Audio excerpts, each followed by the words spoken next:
In India, a very common phenomenon found in most families is gender or sexual division of labor. These divisions are not biological but social. While women are expected to do housework like cooking and cleaning, men work outside the home. However, men do take up household-related jobs when they are paid for it. In rural areas, women fetch water, collect firewood for fuel, and work in the fields. Whereas in urban areas, many poor women work as domestic helpers or take up petty jobs to make ends meet. In reality, most of the poor and middle-class women juggle between work and home. And although these women are engaged in paid work as well as domestic labor, their work is not valued and recognized.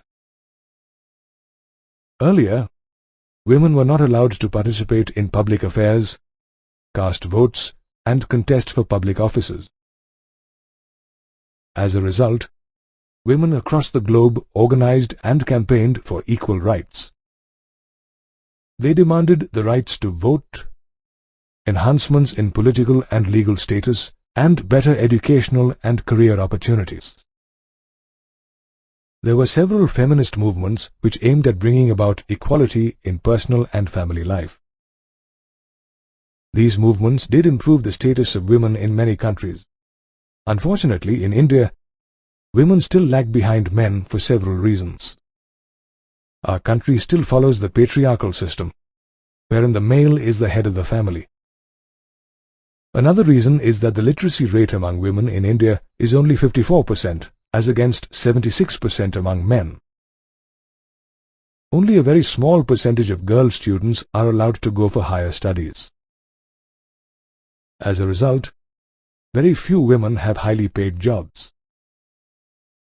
The gender division also reflects in the fact that women are typically paid less than men for the same work. This is a violation of the Equal Wages Act.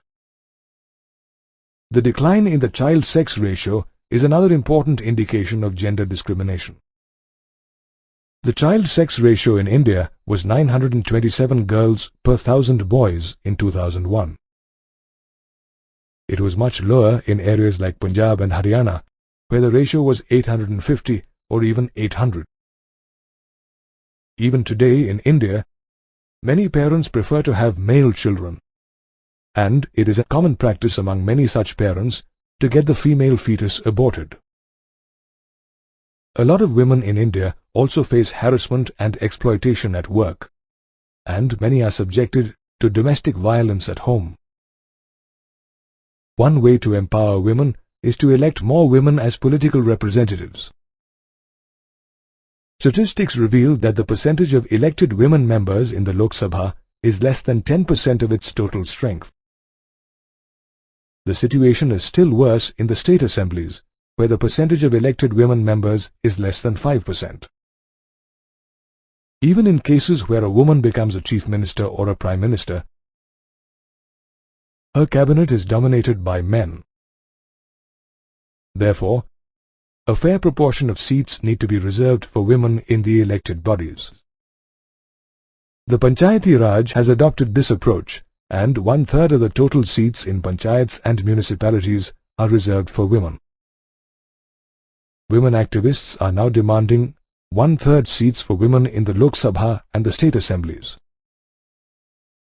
A bill with this proposal has been presented in the Parliament.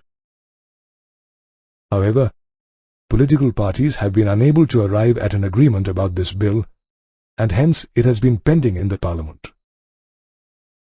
Although social divisions due to gender have reduced in India, there is still a long way to go before women and men are treated at par.